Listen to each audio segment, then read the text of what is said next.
Good night, good evening, everyone. See ya. Good Good night. night, good morning, wherever you're watching us, anywhere in the world. Welcome to A World Awakening. And I'm here again with my dear friend and co-host of Soul School Sojourn, Jeff Turner.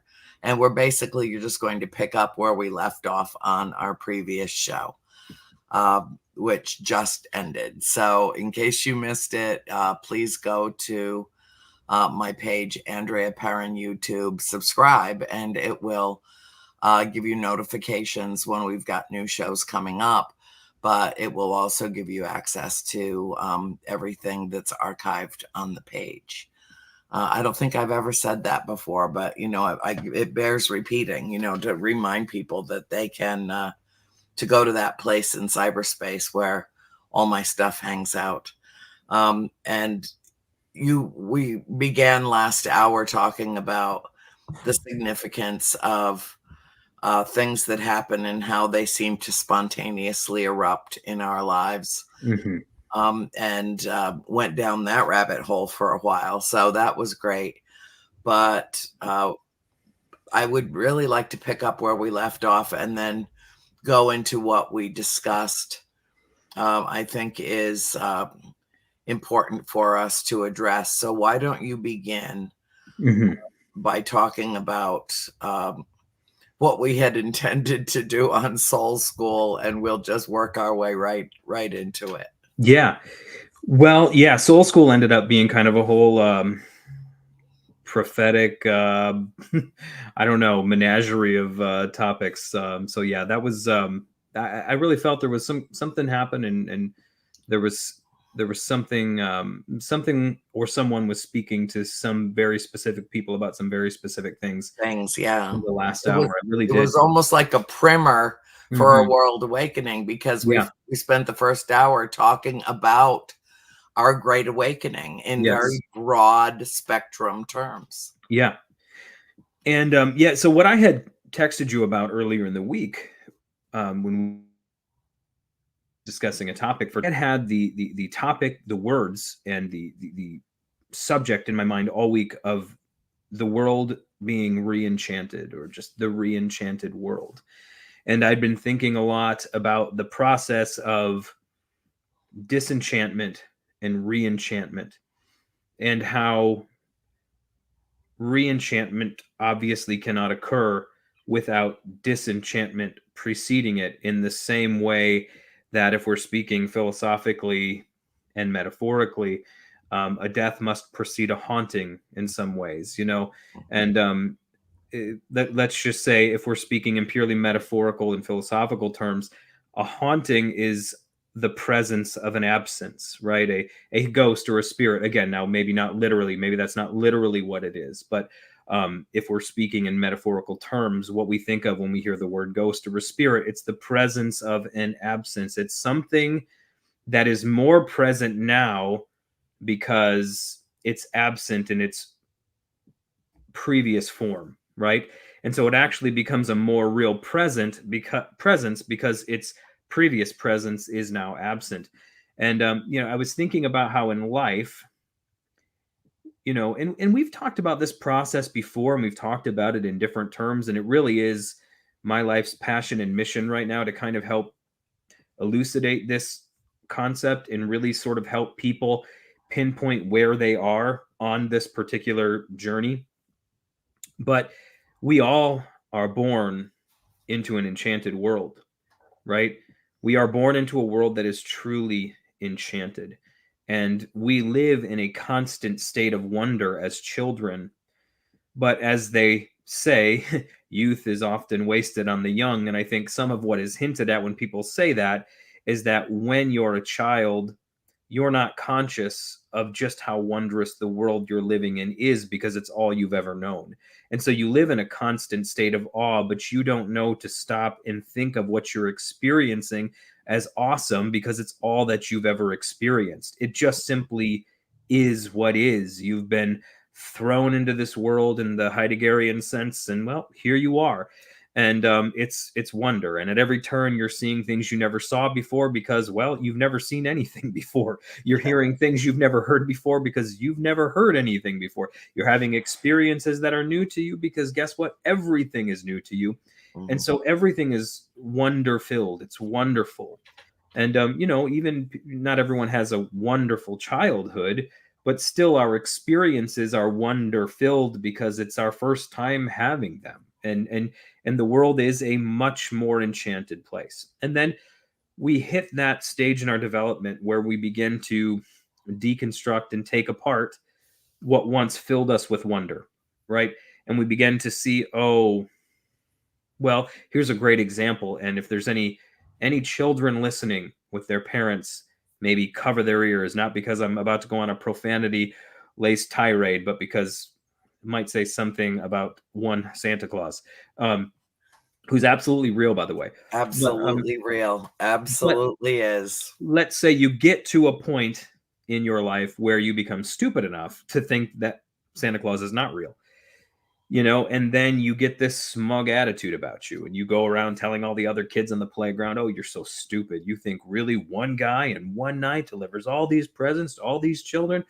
It's just ridiculous, and really, and you get, your world becomes disenchanted, right? And with disenchantment comes certain emotions and an almost evangelistic desire to tell everyone how disenchanted the world is, often accompanies an extreme experience of disenchantment. But then we hit another point in our lives where we discover the world as enchanted once more. And for me, that came as a parent, right? That for me, in this context, let's say in the Santa Claus Christmas context, which is appropriate because of the season, right? The world became truly enchanted again when I had children. And To lie to? No, I'm kidding. yeah, A lot but of no, people look at it that way because and they don't really believe, but they lie to their kids because they right, want their kids to believe. It's so counterintuitive. it really is. And then it's When like, it really is a collaboration, you know? It's the absolutely, magic and the wonder of that night. Everybody becomes Santa Claus in yeah. some way, shape, or form. And isn't that amazing? And I always say to people, it's like everybody's wanting to catch paranormal phenomenon on camera. It's like on December 24th, there is the most massive manifestation of paranormal phenomenon that occurs, and it occurs annually, like clockwork. Yeah. The spirit of a Turkish bishop from the 300s CE reaches down through time and moves parents and lovers of all kinds to perform this ritual of generosity towards those whom they love. And it's like, yeah, you might not descend your staircase and see a fur clad man from the north standing in your living room. But the spirit, for all suits and purposes, of that archetypal figure has animated the actions of parents, of lovers of all kinds, to again perform this ritual of generosity towards those whom they love. And so literally we are moved by the spirit of one who has been dead for 1700 some years, who is the equivalent of a billionaire who in his day who died penniless because he spent his fortune rescuing young women from the sex trade and purchasing people out of slavery. And we venerated this figure and then merged him with other mythological archetypal figures that shared traits with him, and we have Santa Claus, right?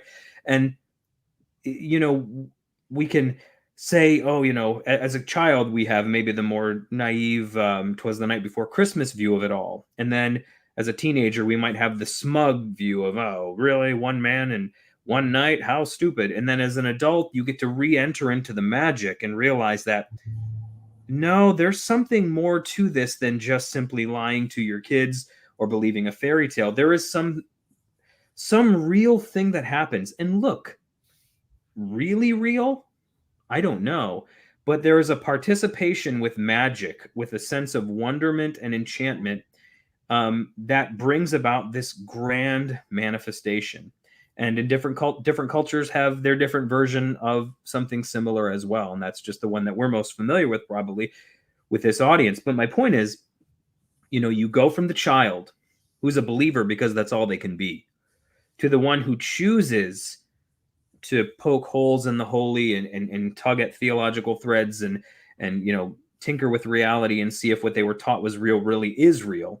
And then you might become the bully on the schoolyard who's telling kids that there's no this, that, or the other, or you might not become that. But still, there's a little bit of disenchantment that occurs. But then there is an opportunity at a later stage in life to re-enter into a world that is enchanted without the delusions or the illusions that you previously had.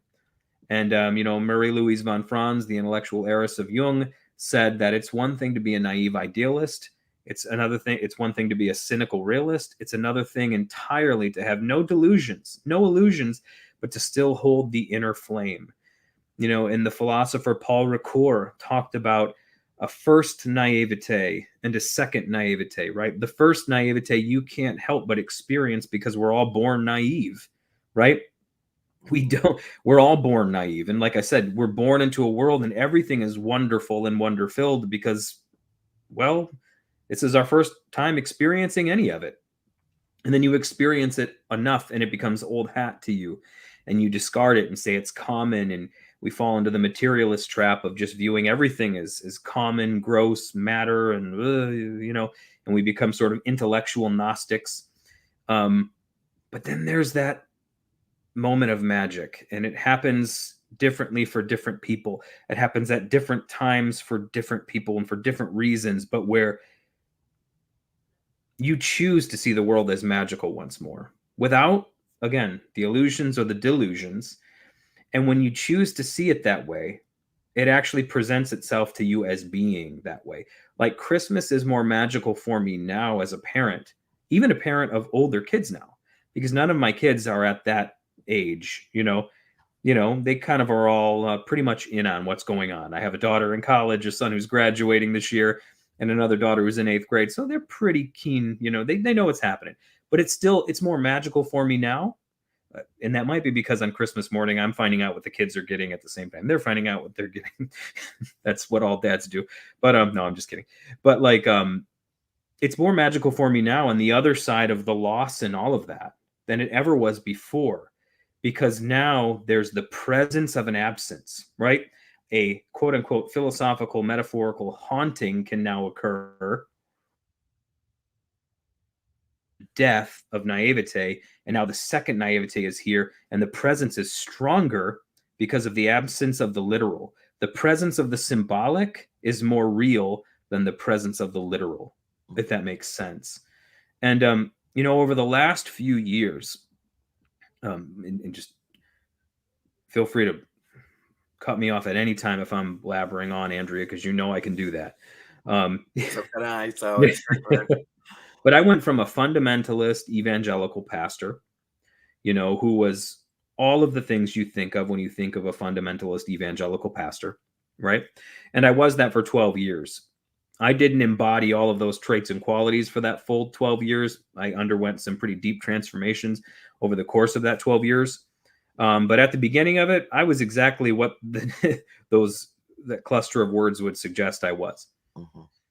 And, over the course of those 12 years, I studied and I had a real awakening experience, which we talked about in the last show.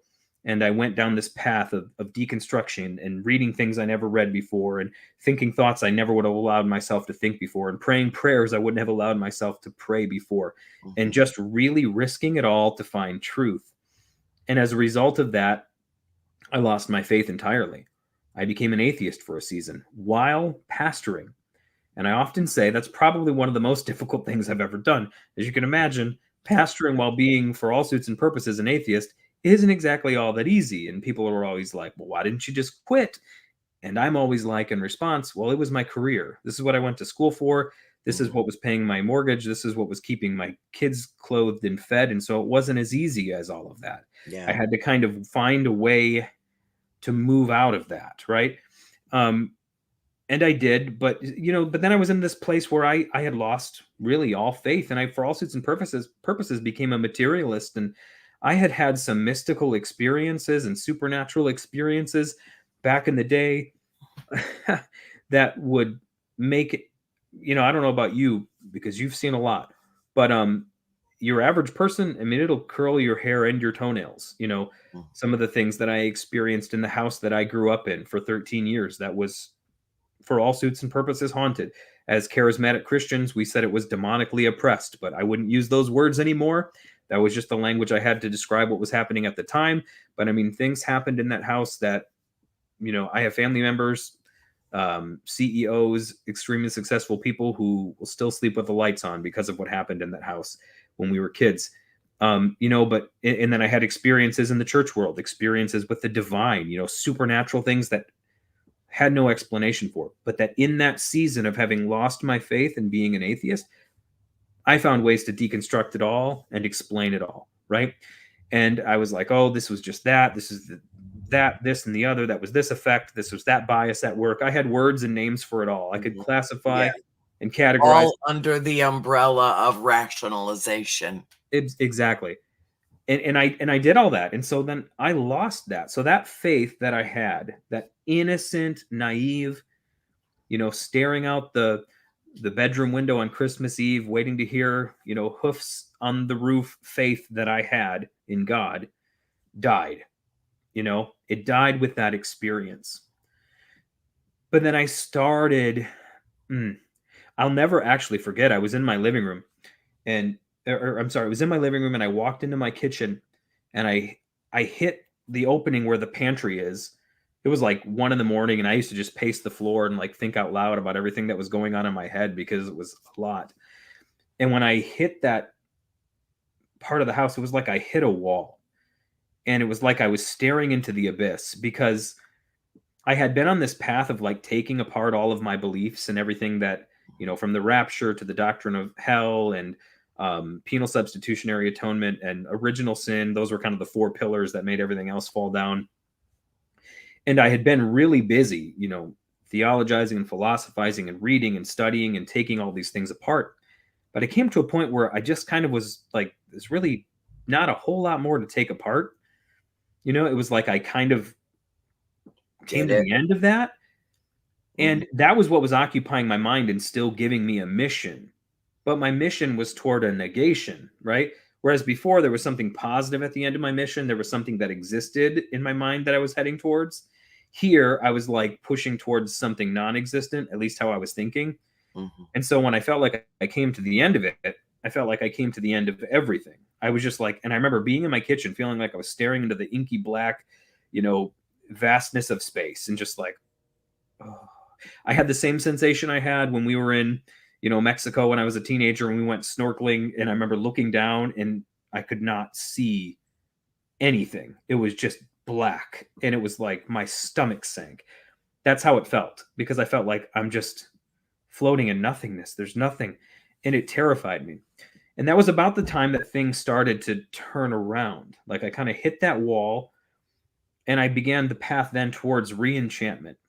And one of the ways that it happened, which is serendipitous, which I told you about, which it was watching The Conjuring with a dear friend of mine. Now, I know the movie is full of pockmarked with inaccuracies and misrepresentations, and I know that. But you got to understand that I had gone from a hyper spiritual person to a hyper materialist. I'm an extreme person, I really am an extreme person. I do not like grays very much. I'm usually one extreme or the other. And so I was a materialist. I didn't believe anything anymore, really. But I watched The Conjuring with this friend of mine who was like, this is a good movie, man. This is actually pretty scary. And all the lights were off. We're watching the movie. And it, was full of all the jump scares and all that good stuff. It was great. But what touched me most about it was it felt like the house I grew up in, minus some of the more over-the-top elements, And I was like, whoa. And it was like a tuning fork went off and I started to vibrate sympathetically and have these memories of the supernatural that I encountered beyond a shadow of a doubt as a kid, And my materialism wasn't holding up, I had all the explanations. I watched all the debunkers, seriously, I mean, I know James Randi better than James Randi knew James Randi. All the debunkers, I listened to it all. But there was something about just the vibe. There were those certain nights growing up where the air just felt electric, and you went to bed knowing it was not going to be a good night. You know, you went to bed knowing you weren't going to sleep all through the night. I knew I was Mhm. going to end up sleeping next to my parents' bed, because Mhm. up until like 12, I was doing that because the house was so terrifying at times. Um, and there was something about it that just began to resonate, and it awakened something in me. Like it awakened something in this ex-pastor, now atheistic materialist. Something began to vibrate in me as a result of that, which is so interesting how our paths ended up crossing then. And I'll never get over that and how that happened. I didn't even know who you were at the time. You were a character in a movie to me. You know what I mean? I didn't even really know it was based on true events. I had no clue. Um, anyways, but that awakened something in me, and then I began to go down this path. Actually, I began to get interested in the paranormal again.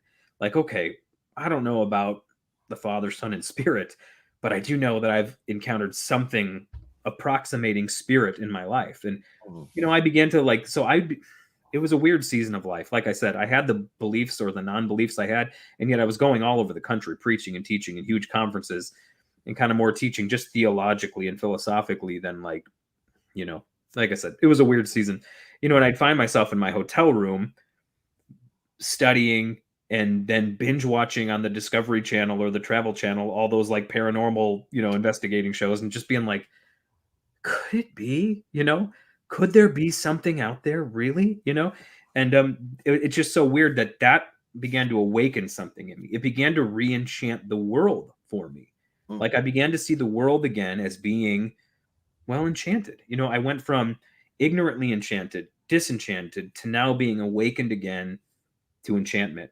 And it came through an avenue I just did not expect it coming from as a former fundamentalist evangelical Christian, to whom these things were not, they were beyond taboo. You know what I mean? It was just taboo was not nearly strong enough of a word. And but it began to reawaken me. And then through that, it was like that primed the pump for me to open myself up to the possibility that maybe, just I don't know, that maybe that's a good enough that's a good enough thing to open yourself up to, right? Just maybe. Yeah. And when I opened myself up to that, the floodgates opened, and it was like the world was on fire again with divinity. It was like everywhere, but it was like returning. You Paul Ricoeur talked about leaving the Garden of Eden symbolically as that like place of naivete and youthfulness. It's like you're born and shaped in the Garden of Eden, thinking of it metaphorically. That's all you know. So it's really not all that remarkable. Talking to the animals, trees, beautiful. We're running around naked. It's just great. You don't you don't really think to comment on the paradisial nature of Eden if it's all you've ever known. Mhm. And but then they partake of fruit that they're told not to partake of, or at least they're told not to Forbidden. forbidden fruit. And one of the interesting things about that is both in Orthodox tradition and in Jewish tradition, in strict Christianity, we say that it was a prohibition; they were never to eat of this fruit. But actually, in a lot of Orthodox schools of thought and in Jewish schools of thought, the belief was that because this actually represents the development of the psyche and of consciousness, that Mhm. it was simply that was available to them, but they had to journey the journey in order to basically have the right to partake of that. And Mhm. they tried to Take grasp the hold of an shortcut. identity, yeah, that was not quite yet theirs, which is a much better way of looking at the story than God just told a couple of naked people not to eat an apple, right? So, anyways, but they partake of this knowledge that they weren't supposed to partake of yet in the story, and it opens their eyes. And so then they're forced to leave the garden because there's certain things once you see, you can't unsee, right? Mhm. So, like me, once I partook of a certain type of knowledge and I began to see the holes in what I formerly thought holy, I could never go back, right? I could never go back because I've seen through it. And so then you find yourself on the outside of Eden. And then you can either stare at it and be nostalgic for what was, or you can judge those who are still there, or you can just start walking. And so then you begin to walk away from Eden. And if you walk far enough from Eden, you eventually come full circle and you reach the back entry of Eden, and you enter back in again, but you enter in transformed because you've gone on this journey, and you enter into it in a way you've never entered into it before. And so when you enter into it, not only is it new because you're entering in from a new angle, but it's also new because you're new, Mhm. And now you also know that you can come and go as you please. And so the whole thing is different. It's a whole new world. And so that's the re-enchantment. So original enchantment is being in the garden, disenchantment is leaving, re-enchantment is when you come back in and you realize and you're transformed and you actually now can appreciate the beauty of what you had that you left, and you also know the beauty of what's out here, and you know you can come and go. Anyways, and but that's kind of where I was at and where I was coming to. And I found myself back in this place where even my faith that I left, that I really thought I had burned to the ground, I was finding beauty in again. You Mhm. know, I was even like reading the Bible again. It's like nobody cares, but I'm reading it. I'm like tucking it between my mattress like a 12-year-old. You know what I mean? Like it's like you don't have to do that. Nobody cares if you're reading the Bible, but like it was maybe this kind of inner embarrassment that I cared about it still. And I was like seeing it through new eyes, and I'm seeing it beyond the materialist lens of literalism, and seeing it as this beautiful esoteric book of symbols that really kind of tells the universal story of humanity. But oh yeah, all so does the Bhagavad Gita and all these other books, but like this one does too. And it was like, anyways, taking that journey away awakened me to the beauty of what was always there, but that I didn't feel as present because I had only ever known its presence, right? But once it was gone, Mhm. it returned to haunt me. And I love, and maybe it's just my crazy mind, but I even love how it comes together through an encounter with the conjuring and all of that, because it really represents the return of a spirit that haunts, that is more present because it's absent. It's more present now, and it's felt more powerfully because it's not present in its former form, if that makes sense. Mhm. And It does. yeah. So, anyways, that was a long. Jesus Christ, that was about a 30-minute little. No, it's perfect because it leads me right into something that Mm, some people find disturbing about the way that I not only talk about, but the way that I feel about and emote about that 10 years spent at the farmhouse. yes. Um, and, I've had decades to think this through, Hmm. decades to, feel all the feels that Hmm. that came along with that experience. And I think that one of the great values of reading the trilogy, House of Darkness, House of Light, is for the reader to see how each and every one of my family dealt with and grew from that experience in a different way. Yeah. For instance, it took my father 40 years to admit that he was terrified that Mm, he had moved his family into a place where he had absolutely no control. yeah. That was his issue. Mm, My mother felt shunned, um, and unwanted, and like she was being constantly expelled from the house mm, because the spirit really wanted to take her place. So she dealt with that.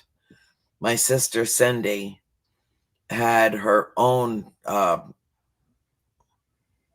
like real altercations yeah. in that house. April really loved it. Nancy loved it. I loved it. Um, and for me, it reinforced my own spirituality. For me, it said, yeah, okay, uh, we do go on in some way, shape, or form. It's not ashes to ashes, dust to dust. Yeah. And isn't that amazing? And who they were doesn't matter compared to the significance of the fact that they still are. That is a miracle to me. Yeah. The big objection my mom had about the film was that it represented the the Warrens accurately as Mhm. devout Roman Catholics, but did not represent our family Mm. accurately. However, my mother will admit that by the time we moved into the house, she was, for all intents and purposes, an atheist. And living there reaffirmed what had been her earlier faith, having grown up as a Southern Baptist and believing in a higher power, believing in God, believing in, and very Southern Baptist was very closely akin to what you um how you expressed your faith as a pastor, Yeah. very similar. And she turned her back on that and basically converted to Catholicism only because she had to, because that was the only way she could marry my father back in 1957. Mm. So it wasn't that she believed, it's just she did what she had to do to have the life that she wanted Yeah. with the man that she loved. And that farm changed everything. And she it has no fear of death. She knows that we go on. She knows that we are all surrounded by spirit, that the spirit of her loved ones, they're waiting for her, Mm. being very supportive. We've had numerous incidents during this period of time that she's been in hospice where, I walked into her room a few months ago and I heard, "Hello." Mm. I said, "Chris, I thought my sister was in the room." It was 2:30 in the morning. Mm. Somebody was in the room with my mother, but it wasn't anyone that was alive as we think of Mm. alive. Yeah. And the comfort that I feel knowing that she's being watched over in my absence, if I am in another room doing something else or sleeping, that somebody is watching over her, brings me enormous comfort. Mm. And I find that there is a light and a brightness and a joy associated with what people, um, in paranormal activity. It creates wonder. I am enchanted by it. Yeah. Um, and yet there are people, their stock and trade is fear and terrifying Mm. people about something that we Yeah. should embrace and be thrilled to have the kind of encounters that vindicate and validate our for me, it's not a belief. For me, I know that spirit exists. It's not about wishful thinking or, believing anything. It's factual. Mhm. Um, and, but it's not that way for everybody. And if they've never had an experience that they can plausibly say the only explanation for was that there's, such a thing as ghosts. If they haven't had that, I wouldn't blame anybody for going, oh, figment of their imagination, whatever, Right. and sometimes this subject matter will challenge and even fracture people's belief systems, what they were taught to believe since they were knee high to a grasshopper.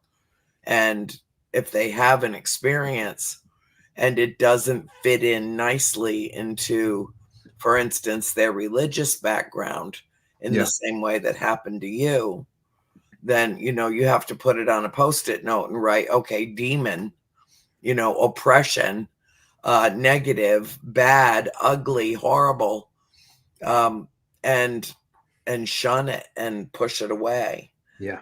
And I embrace it. Mhm. I even love the spirits at the farm that are cranky.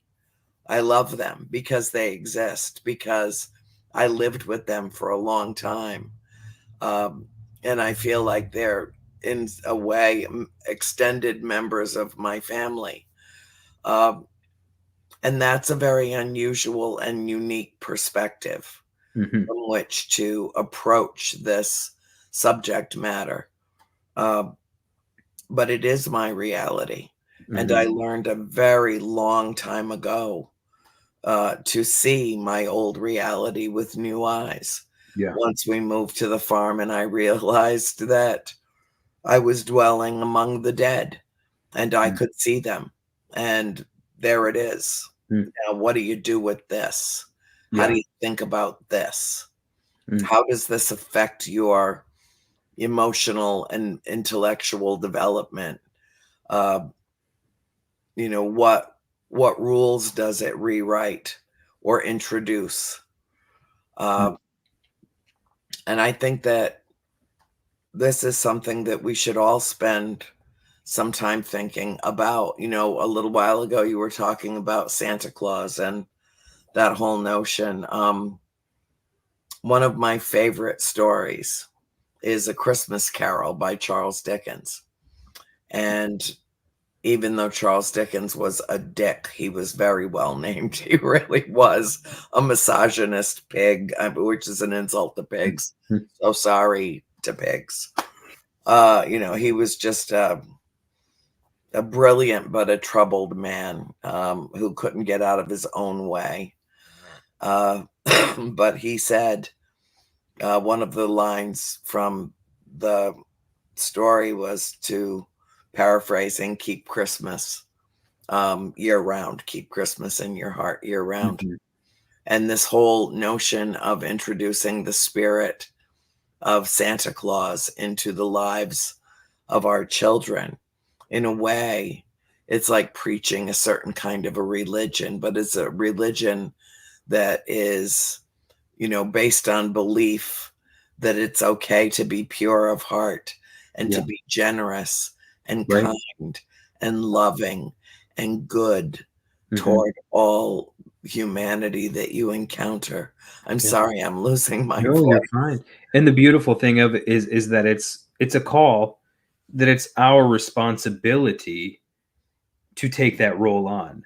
You Yeah. know what I mean? And I think that's one of the beautiful, beautiful messages in all of this is that a friend of mine, Dr. John Alexander, Alexander John Shaya, who studied with Joseph Campbell, Hmm. he he in a conversation I had with him a couple of years ago, we were talking about this because one of his areas of expertise is Christmas and the ancient Celtic traditions and kind of teasing out some of the deeper implications of it. He has a book coming out, I think, this year called The 13 Days of Christmas, an intriguing title. So it would be worth checking out. But he talks, I asked him about Santa Claus because he's also a Jungian. And I was like, okay, so the whole Santa thing, do we embody the archetype? Is there an archetype that is that spirit that we, Jung talked about archetypal possession, which sounds negative, but it can be negative, but not necessarily. But do we open ourselves up to that archetype in some sense at this time of the year? And are we moved by it? And he was like, in some sense, yes. And he talked about how the fact that the Hopi Native American tribes, they would bring their young men and women at a certain point in their development into the tent. And actually, just to be um, correct, I think it was more of a rite of passage for the young men, and that's just the way the culture worked. But they would bring the young men into a tent, and the tribal elders who would dress up as the gods, who would put on the costumes, and when they were out there during these rituals, these kids thought these were the gods. These were their gods they worshipped. But they would bring them into the tent and they would take the masks off and take the skins off and show them we are actually just the tribal elders, but it is our responsibility to embody this and pass on the values that these gods represent. This isn't to say that they don't exist, but as their worshipers here on the earth, it's our responsibility to physically transmit these values to the next generation. And he said that he saw it as being something like that there comes a point where maybe you see behind the curtain and you Mm. see who the Wizard of Oz really is, but that doesn't negate the fact that those on a pilgrimage to Oz really did have potentialities that were locked up within them, unlocked as a result of an experience with the wizard and the journey that led them there, right? So there's reality to it, even if it's not the reality you thought it was. And so that embodying that spirit of Saint Nicholas or Santa Claus or the Green Man, If you're thinking, in Celtic tradition, or even the Green Man in Sufism, this archetypal spirit of generosity that kind of comes together mercurially in the figure of Santa Claus. It's our response. It's a responsibility that we take on ourselves to transmit to the next generation this spirit of generosity, right? And so it's like, I lost my thought there, but it's going to come to me now. Okay, so one of my favorite philosophers, John Caputo, who's the biographer of Jacques Derrida. Jacques Derrida. He talks about the insistence of God. People talk about the existence of God. Mm-hmm. Pardon me. He talks about the insistence of God. And he says that God does not exist, but God insists. Mm-hmm. You and I are called to assist the insistence. And in assisting the insistence, we give God existence. So God does not exist materially. We exist materially. God represents a call to love. God represents a call to service. God represents a call to other-centeredness, right? So that's an insistent call that beats on your door in the middle of the night. It haunts you. It might not physically be there, but it's a call. And when you answer it, you assist it. And when you assist it, you give it physicality in the world, right? You become the Christ. You become whatever it is you're seeking to embody to the world around you. When you hear the insistent call, you assist it, it comes to exist, right? So that's what it's like even with that. Even at this time of year, this spirit of generosity we all feel, I think that's a divine call that sort of bubbles up once a year. And it could, anthropologically, there's a lot of reasons why it could be. Evolutionarily, there's a lot of reasons why it could be and why it could be at this time of year. Whatever it is, though, it happens. And it's a call. We answer the call. We assist it. And we embody this spirit of generosity. And for one night, a man who's dead lives, metaphorically speaking, right? Like I work with a publishing company called Choir Publishing, and we just put out a book of Christmas classics for the holiday season. And I wrote the foreword for this particular one. And in the foreword, I write about how it was the first Christmas where I realized who it was who was putting presents under the tree, right? And I talk about the fact that my grandparents were visiting from Florida. I was sleeping on the floor because they took my bed, but I just didn't mind because it was Christmas and it was Christmas Eve and everything was perfect. And I'm laying in my bedroom looking down the hallway into my sister's room, and there's a sliding glass door leading out to a balcony, and there was affixed to the balcony this blinking Christmas tree decoration. And I'm just sitting there watching it all through the night as the snow falls, and I'm a kid and I'm stuffed full of ham and turkey and everything else we ate that night, and handful after handful of green and red M&Ms, and I'm just like feeling sick and full of adrenaline and sugar, and I can't sleep. And I'm watching this Christmas tree blink, and I know it's synced up to music. It plays music, and I'm trying to deduce what song it's playing by how it's blinking. I'm trying to deduce the pattern. I'm trying to figure out what it is. Why it's blinking the way it's blinking. And all of a sudden I hear a rustling, in the living room below, and it's like 3 or 4 in the morning. I'd never been up this late on Christmas Eve before. And but I am this time. And I'm hearing what I know to be my parents descending and ascending the stairs to our basement, dragging bags of presents across the carpeted floor and placing them under the tree in 3 respective piles, one for myself, one for my brother, one for my sister. And there was a moment of disappointment because I was old enough to know certain things, but I'd never come face to face with it, but in this moment I kind of was. And there was a slight bit of disappointment. But then as I sat there, I imagined the look on my dad's face. I imagined the love in my mom's eyes. I know what those piles look like every year. I know how carefully wrapped they were and how lovingly everything was prepared and how much care and thought went into everything. I know. And it was like that disappointment gave way to astonishment and to wonder again. And I literally sat there and felt like Santa Claus was in my downstairs living room, but I knew exactly what was happening, right? But my parents, in that moment, I wouldn't have had the words for it at the time, obviously, but my parents were assisting the insistence, thereby giving existence to that which Mhm. didn't have any physical existence of its own. And so I might not have seen a fur-clad Turkish bishop who's now apparently been beatified and deified and lives in a magical workshop in the North Pole in my living room, but for all suits and purposes, the spirit of that thing, that individual was there because it was being embodied by people who love me, right? And I carried that with me into adulthood, and I realized symbolically the pattern. I was trying to figure out what song, the lights on the Christmas tree, what song was playing behind the blinking, that was indicative of this quest I've always been on throughout my whole life to figure out what is the underlying sacred hum that's animating all these patterns I see in the world. And it's love, it's service, it's Mhm. other centeredness. That's the underlying sacred hum that was animating my parents' actions that night. It goes back to St. Nicholas, which goes back to Jesus the Christ, which goes back to his tradition, which spreads throughout the world. But everyone was following this. They were assisting this insistent call to love, thereby giving existence to something that has no existence on its own. And it was like, that's the pattern. That's the song that's playing. That's why the lights of reality blink the way they blink. And it was like this whole thing just kind of came together in my mind that night as like a 12-year-old. I was a weird kid. Um, but Yeah, I was pretty weird at 12 too. yeah, I was examining our existence at a very yeah, early age, having been born and raised Catholic in the Catholic tradition. mhm, First communion, baptism, all of that for all of us. mm, My mom had no objection to us being raised in a faith-based way. My mm, father had intended to become a priest until he met my mother when he was in the Navy.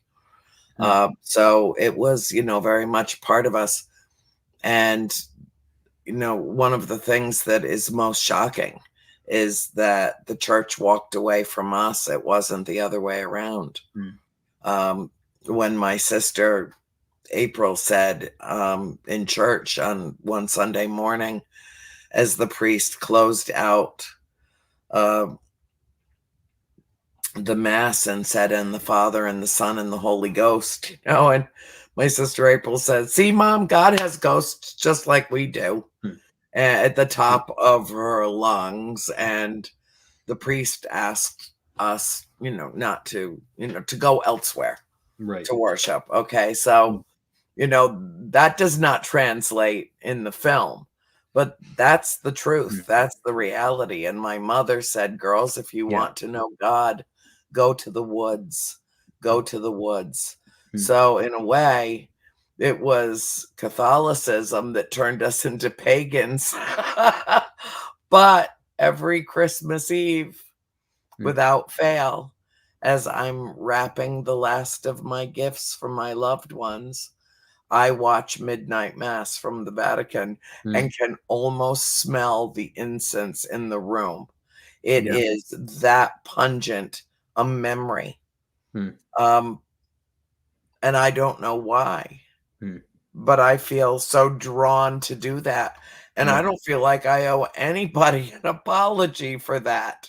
Yeah. I can say that I am a recovering Catholic, that I am no longer affiliated with that particular religion or any religion, Hmm. and still identify as a pastor, as a Hmm. minister, which I did in, I think, 2000, Yeah. um, when I felt the calling. I felt a need to do that. And yeah, it was during COVID, and a lot of people were losing their loved ones, Hmm. I was getting an awful lot of, middle of the night calls, and I heard the calling in the middle of the night. Yeah. This is what you're supposed to do. Preach. And it doesn't have to be obnoxious, and it doesn't have to be in anybody's face, and then they don't have to do a thing you say you do, that I do. I don't expect obedience or any kind of anything other than just listen. Yeah. Just listen and see if you can hear the resonating love that persists throughout the world and throughout the universe, what I perceive to be the glue that holds the molecules together. Yeah. You know, in my opening, love is the answer to every question. I Mm. believe that. I Yeah. believe that it is the common denominator, that we can whittle down every Mhm. problem and solve it with love. Yeah. Um, so it's not about the Great Spirit or Christ consciousness. It's or Santa Claus, because for me, it's all one thing. Yeah.